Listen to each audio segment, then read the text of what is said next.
जब रात होती है तो हम एक दिया जला लेते हैं और उसकी रोशनी में खुद को महफूज समझते हैं, मगर उस रोशनी के परे जो अंधेरा है वो अपने अंदर बहुत सारी कहानियां समेटे हुए है और इन्हीं कहानियों को आप तक लेकर आता है रात के अंधेरे में।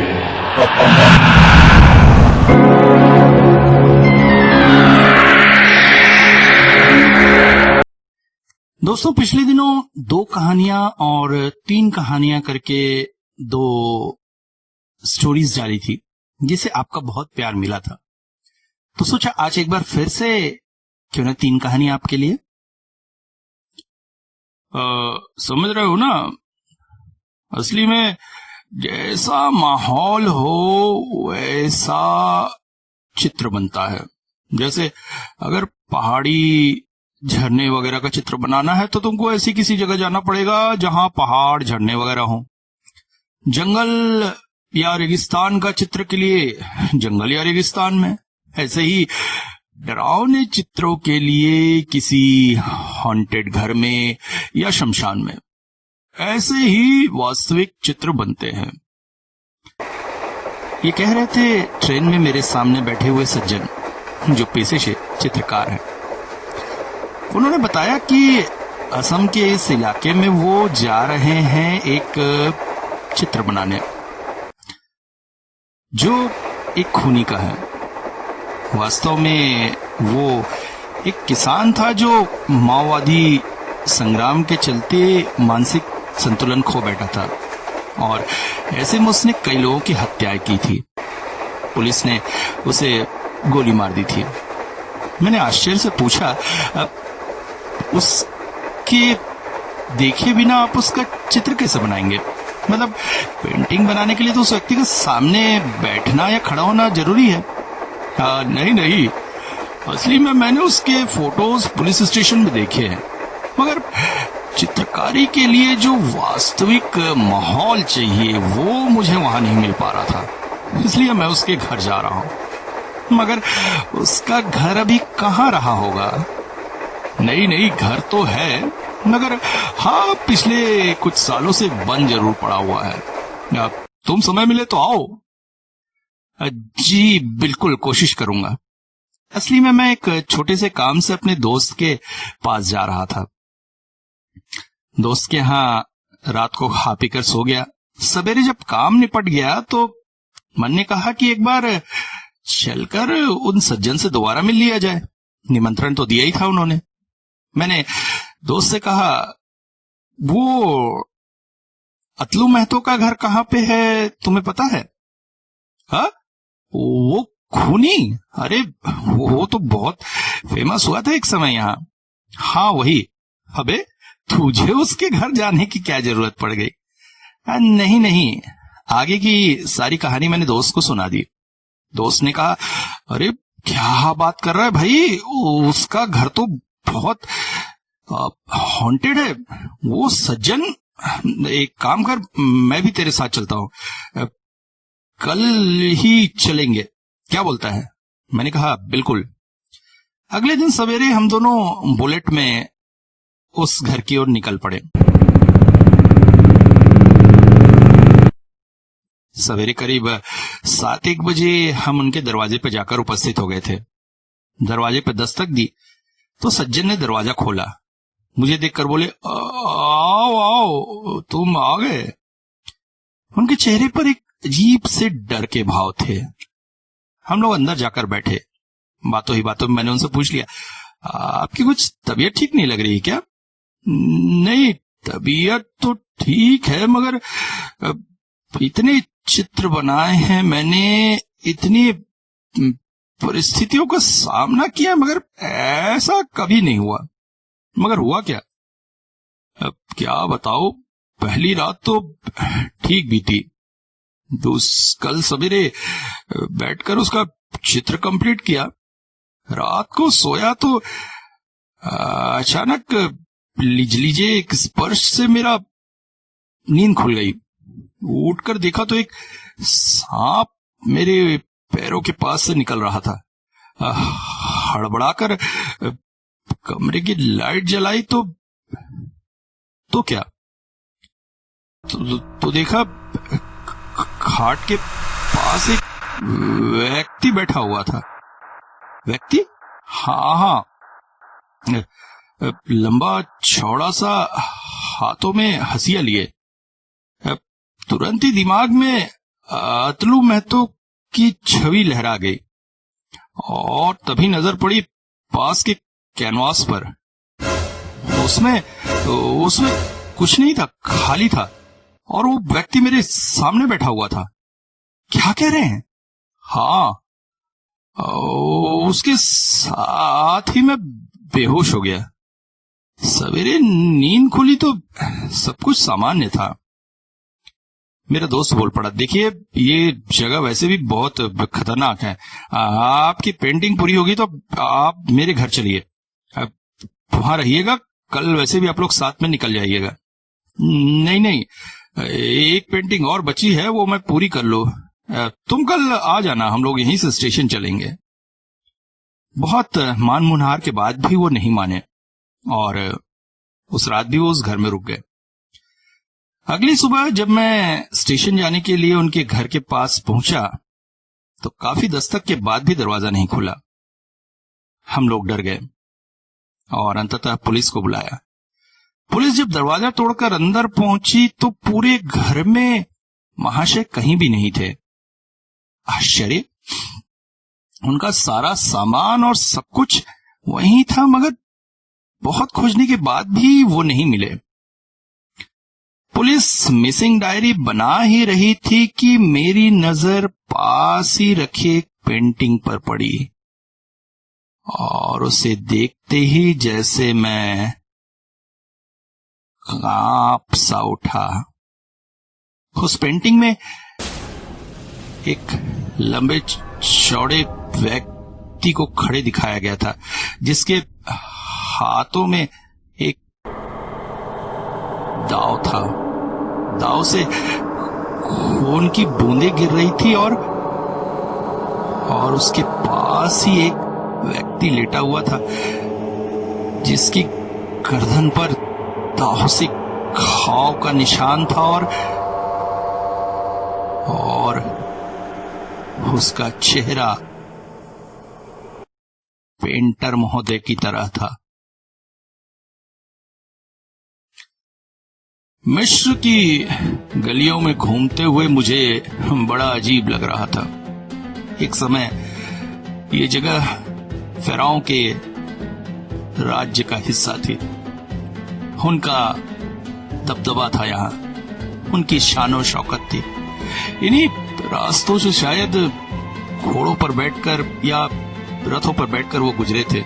उनकी सुंदर रानियां इन्हीं जगहों से होकर जाती थी। उनके मशहूर तांत्रिक और पंडित, जिनका बोलबाला था, जिनसे शायद यहाँ के सारे लोग डरते थे, मगर आज वो माहौल कहाँ।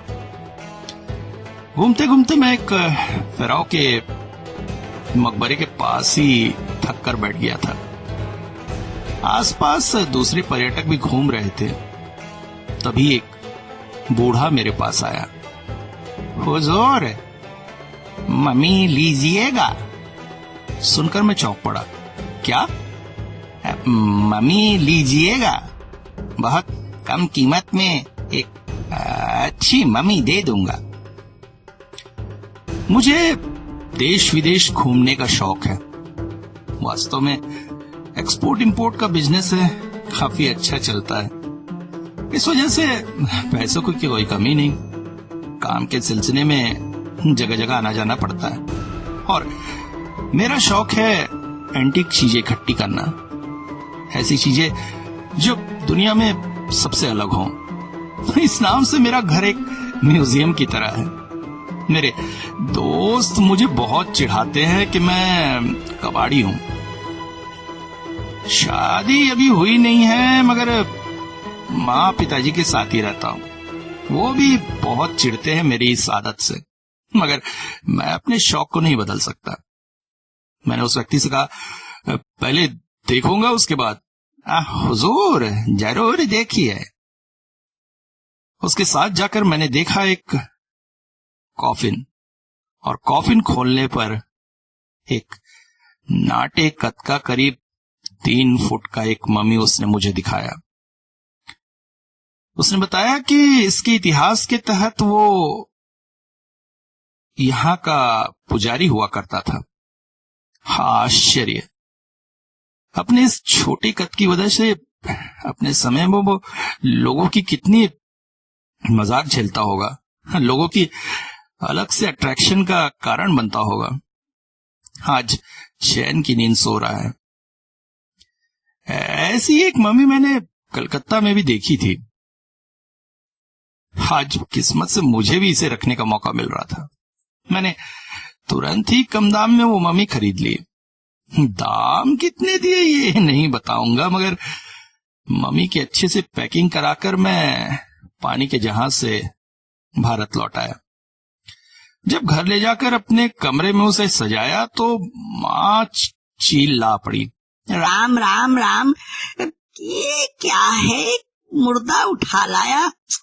बामन का घर है ये। इस तरह के मुर्दे कभी घर में रखते हैं?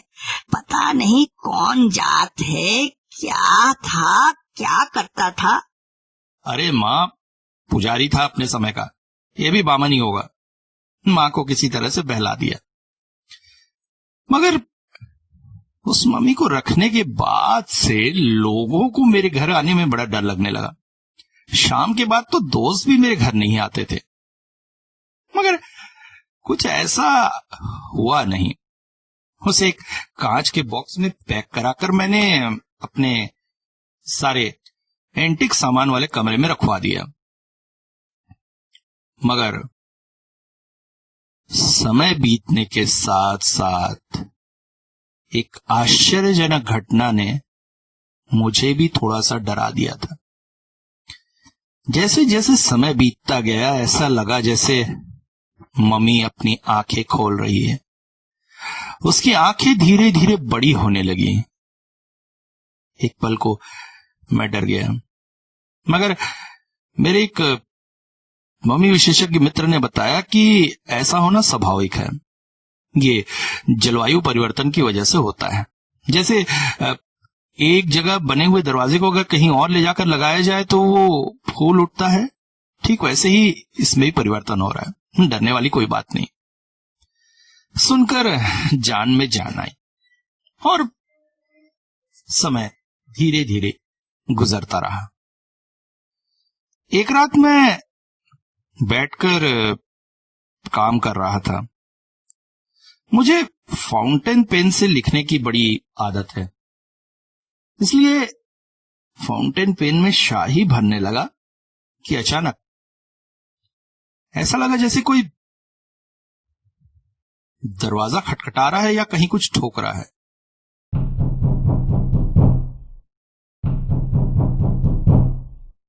चौंक पड़ा मैं। आवाज एंटीक सामान वाले कमरे से ही आ रही थी। कहीं चोर तो नहीं? बहुत कीमती सामान है उस कमरे में। मैं उठकर जाने ही वाला था कि अचानक कांच टूटने की एक तेज आवाज ने मुझे झकझोर दिया। तुरंत ही एक मोटा सा बैट लेकर मैं उस कमरे में पहुंच गया, मगर कमरे में कोई भी नहीं था। अलबत्ता मम्मी का कांच का केस पूरी तरह से टूटा हुआ था। मैं चौंक पड़ा, ये कैसे हुआ? फिर पास ही से गुजरती हुई एक बिल्ली ने एहसास कराया कि शायद बिल्ली महारानी कहीं से यहां घुस आई हैं और उन्होंने ही कांच स्वाहा कर दिया। ओहो, बड़ा नुकसान हो गया। मैंने उस बिल्ली को खदेड़कर घर से बाहर निकाल दिया। घड़ी की तरफ देखा तो रात के 11 बज रहे थे। उफ, अच्छा हुआ मां गहरी नींद में है, वरना बहुत डांट पड़ती। तभी नौकर ने आकर बताया कि कोई मुझसे मिलने आया है। इतनी रात के? कार्ड देखा तो और आश्चर्यचकित हो गया। Altaf Raza from Cairo. Oh my god, इतनी दूर से कोई व्यक्ति मुझसे मिलने आया है, मगर क्यों? बैठक में उसे बैठने को कहकर मैं तैयार होकर बैठक में पहुंचा तो पाया करीब 6 फुट लंबा और दुबला पतला सा एक व्यक्ति था, जिसका पूरा शरीर लबादे से ढका था। सर पर बड़ी सी पगड़ी और उसके एक सिरे से पूरा मुंह बंधा हुआ था। सब आंखों में चश्मा और उसके अंदर से आंखें दिखाई दे रही थी। उसने मुझे सलाम कहते हुए कहा, अस्सलाम वालेकुम हुजूर, इतनी रात को परेशान करने को माफी चाहता है। कोई बात नहीं, आप इतनी दूर से आए, बैठिए, बताइए। हुजूर, आपके पास एक मम्मी है। आपको कैसे पता चला? हुजूर, उस मम्मी को जिस आदमी ने आपको बेचा, उसकी पिछले दिनों मौत हो गई। वहीं से हमको पता चला वो मम्मी आपके पास है, मगर आप वो मम्मी नहीं रख सकती है। क्या बात कर रहे हैं? मैंने पैसे देकर उस मम्मी को खरीदा है। मम्मी पैसों से बहुत दूर है, आप उस पर अपना हक नहीं जता सकते हैं हुजूर। मगर क्यों?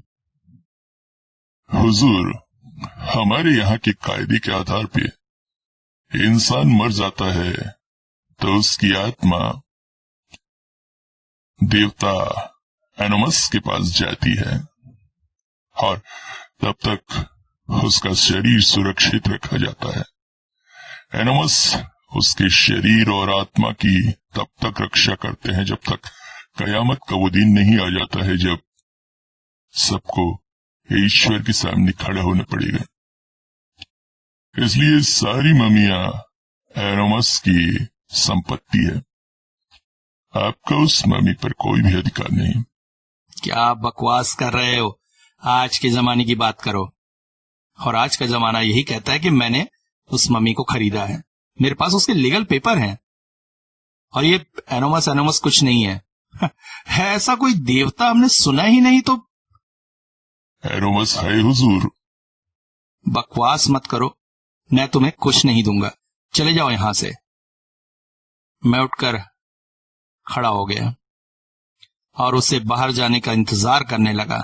तभी वो व्यक्ति बोल पड़ा, आपको लगता है एनोमस नहीं है, तो आपसे बड़ा बेवकूफ इस दुनिया में कोई नहीं है। कहते कहते अचानक उसने अपने चेहरे से कपड़ा हटा दिया और आंखों से चश्मा भी। मैं उसे देखकर कांप उठा। ये क्या? मेरे सामने जैसे एक पुरानी सी आकृति खड़ी थी, किसी दीवार पर खुदे हुए देवता जैसी। उसका शरीर इतना हृष्ट पुष्ट था, मगर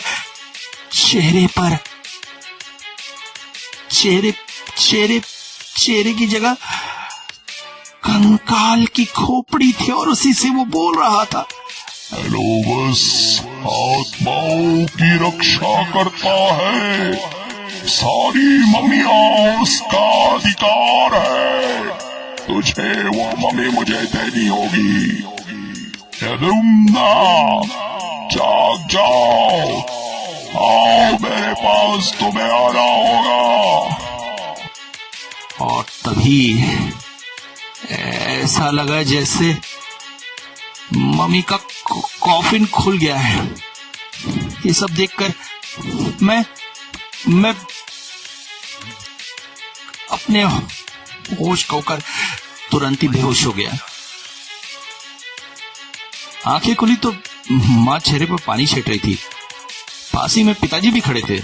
क्या हुआ बेटा, क्या हुआ? मैं चौंक कर उठ गया।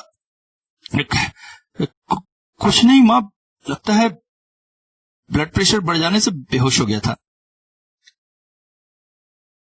मगर तब तक वो व्यक्ति मम्मी को चुरा कर जा चुका था।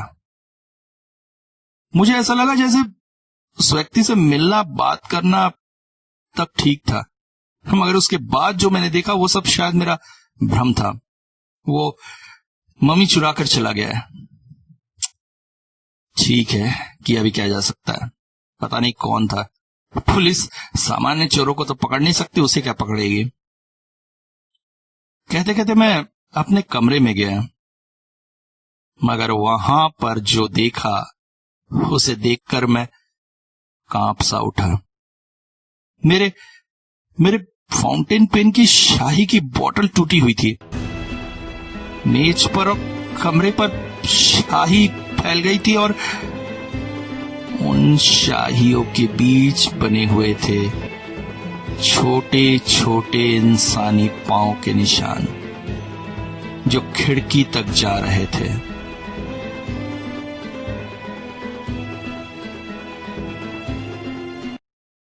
मुझे हॉरर स्टोरी सुनने का बड़ा शौक है और अक्सर काम के सिलसिले में यहां वहां भागना पड़ता है।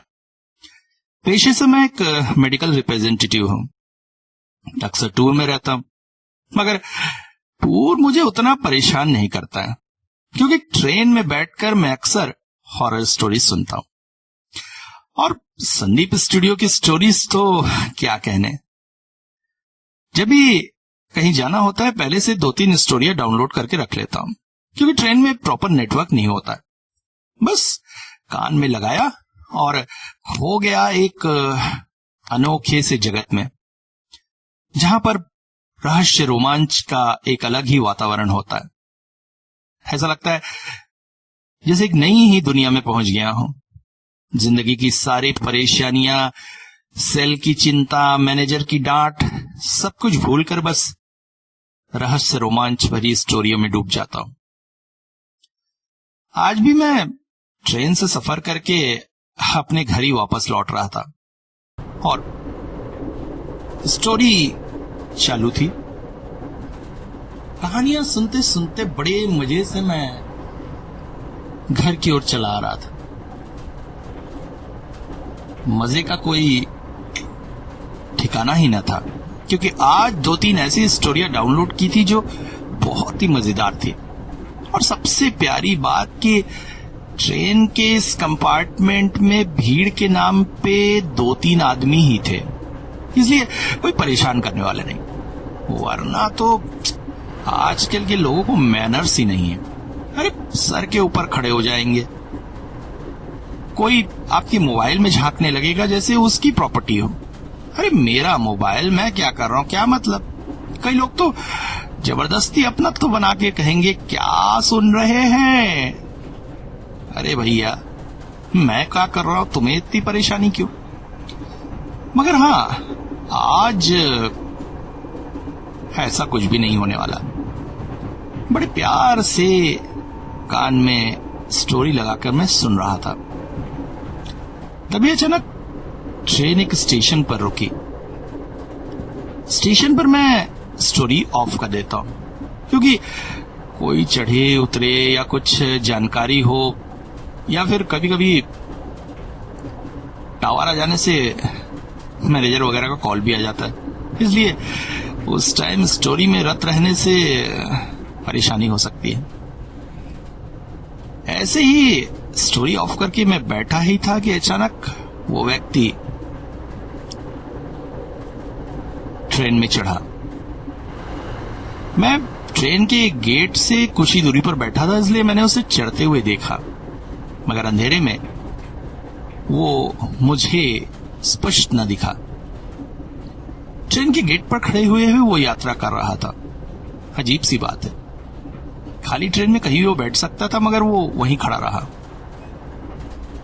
अगले स्टेशन आते आते मुझे सिगरेट पीने की तलब लग गई। सोचा गेट के पास खड़े होकर एक सिगरेट पी लेता हूं, फिर आकर यहां बैठूंगा। गेट के पास ही खड़े होकर सिगरेट पी रहा था कि अचानक हेडफोन की लीड निकल गई और स्टोरी चालू ही रह गई थी। तेज आवाज में स्टोरी बजने लगी। आवाज ने उसे आकर्षित किया। मैंने तुरंत ही मोबाइल बंद किया कि अचानक उसकी आवाज गूंजी। हॉरर स्टोरी सुनने का बहुत शौक है आपको? मैं चौंक पड़ा। हाँ। मुझे भी है। अच्छा? हाँ, आपने वॉइस टेकर्स की स्टोरी सुनी है? वॉइस टेकर्स कोई नया चैनल है क्या? नहीं, चैनल नहीं है। ये लोग अलग से गैजेट बनाते हैं, एक खास तरह का गैजेट जिसे कान में लगाकर आप डायरेक्ट उनके टावर से स्टोरियां सुन सकते हैं। शहर में कई जगह इनके टावर है, इसलिए इनके रेंज काफी अच्छे होते हैं। जब जहां चाहा स्टोरी सुन लिया, और स्टोरीज भी क्या, 3D इफेक्ट के साथ साथ बाइनोरल स्टोरीज। बाइनोरल आपने सुना ही होगा। हाँ, आजकल एक नया इफेक्ट निकला है ना, जिसमें दो फ्रीक्वेंसीज को जोड़ दिया जाता है, जैसे एक आपको सुनाई देती है और एक आपके स्लीपिंग माइंड के पास जाती है। इसके जरिए कई रोगियों को ठीक वगैरह किया जाता है। सही कहा आपने। उसकी आवाज मुझे कुछ अजीब सी लग रही थी। एक तरह से स्टोरी भी सुन लो और अपना माइंड भी फ्रेश कर लो। कई तरह के बाइनोरल इंफॉर्मेशंस आते हैं आपके दिमाग में, दिमाग के टेंशन परेशानियों को दूर कर देते हैं। अच्छा, बड़ा अच्छा है। मैं कल ही खरीदूंगा ये गैजेट। नेट पे तो मिल जाएगा ना? हाँ, फ्रीली अवेलेबल है। वैसे अभी अगर सुनना चाहे तो मेरे पास भी है एक। हाँ, अरे वाह, क्यों नहीं। उसने अचानक अपनी जेब से एक हेयर बैंड जैसा कुछ निकाला। उसे मुझे देने से पहले कुछ लाल हरे बटन दबाया। ये बटन प्रॉपर लाल हो गए तो मुझे देकर बोला, प्ले का बटन दबाकर सर पर लगा लीजिए। मगर इसमें ईयरबड्स तो है ही नहीं। ईयरबड्स नहीं रखे गए हैं क्योंकि हेडफोन के ईयरबड्स से कानों में इन्फेक्शन हो जाता है। कई लोग कानों के इन्फेक्शन से परेशान रहते हैं। फिर कई लोग हेडफोन लगाकर इतने मगन हो जाते हैं कि आए दिन एक्सीडेंट्स होते हैं। इसलिए ईयरबड्स इन्होंने नहीं रखे हैं। मगर हाँ, आप जब सुनेंगे तो आपको कहानी बिल्कुल हेडफोन की तरह सुनाई देगी, पर साथ साथ आसपास के वातावरण में क्या चल रहा है उसकी आवाज भी आप सुनेंगे। ले डिस्टर्ब तो नहीं होंगे मगर खो भी नहीं जाएंगे। वाह, क्या टेक्नोलॉजी है। मुझे आज तक अभी तक ये पता ही नहीं चला। सोचते हुए मैंने वो बैंड कार में लगा लिया। अचानक आवाज आई, वॉइस कैचर चैनल में आपका स्वागत है। अब आप सुनेंगे हमारी हॉरर स्टोरी। और इसके साथ ही एक जबरदस्त हॉरर स्टोरी सुनते हुए मैं रेल का सफर करने लगा। स्टोरी खत्म होते ही अचानक एक अनाउंसमेंट आई, अगर आप भी हमारे हॉरर स्टोरी नरेटर बनना चाहते हैं तो हमारी प्रतियोगिता में भाग ले सकते हैं। वाह, ये तो जैसे मेरे मन की मुराद मिल गई थी। मेरे मन में भी इच्छा थी कि मैं भी ऐसी हॉरर स्टोरीज कहूं, मगर YouTube चैनल बनाकर उसे पोस्ट करने एडिट करने का टाइम ही नहीं था। यहाँ तो सब कुछ वो करेंगे, सिर्फ मुझे नरेट करनी है और स्टोरी लिखनी है। आगे के अनाउंसमेंट में कहा गया, अगर आप इच्छुक हैं तो इसी वक्त आगे दी जाने वाली लाइन को आपको बोलना है, हम उसे रिकॉर्ड कर लेंगे और अगर आपकी वॉइस क्वालिटी अच्छी रही तो आप हमारे स्टोरी नरेटर बन सकते हैं। मगर यहां चलती ट्रेन में मैं कैसे रिकॉर्डिंग करूंगा? मगर उसका जवाब भी मुझे अनाउंसमेंट में ही मिल गया। आप जहां हैं, जिस परिस्थिति में हैं, वहीं पर रिकॉर्डिंग कर सकते हैं। हाँ, आसपास के नॉइस के बारे में मत सोचिए। हमारे स्मार्ट गैजेट सिर्फ आपकी आवाज रिकॉर्ड करेंगे और बाकी किसी तरह की नॉइस आपको परेशान नहीं करेगी। इसलिए अगर आप रिकॉर्डिंग करना चाहते हैं तो बीप के बाद अपनी आवाज से बोले जाने वाले शब्दों को बोल दीजिएगा और इसके बाद एक छोटा सा पैसेज मुझे सुनाई दिया। सोचो अगर तुम्हारी आवाज तुमसे छीन ली जाए तो ये दुनिया तुम्हारे लिए कैसी होगी? अपनी इच्छाएं, अपनी भावनाएं कैसे व्यक्त करोगे? कैसा होगा तुम्हारा जीवन बिना आवाज के? मैंने बीप की आवाज के बाद इन शब्दों को दोहरा दिया। कुछ ही देर में दोबारा अनाउंसमेंट हुई। अगर आप इस अनाउंसमेंट को सुन रहे हैं तो आप उन लकी विजेताओं में हैं जिनको नरेटर के तौर पर चुन लिया गया है। हम आपसे संपर्क करेंगे। इसके लिए आपको अपना मोबाइल नंबर बोलना होगा। आगे की प्रक्रिया हम आपको बताएंगे। मैंने अपना मोबाइल नंबर बोल तो दिया, मगर फिर मुझे लगा ऐसा कैसे हो सकता है? इतनी एडवांस टेक्नोलॉजी, चलती ट्रेन में मेरी वॉइस भी रिकॉर्ड हुई और इतनी जल्दी रिजल्ट भी आ गया। ऐसा हो ही नहीं सकता। ये सब फ्रॉडगिरी है। मैं कहने के लिए उस व्यक्ति की तरफ मुड़ा है, मगर ये क्या?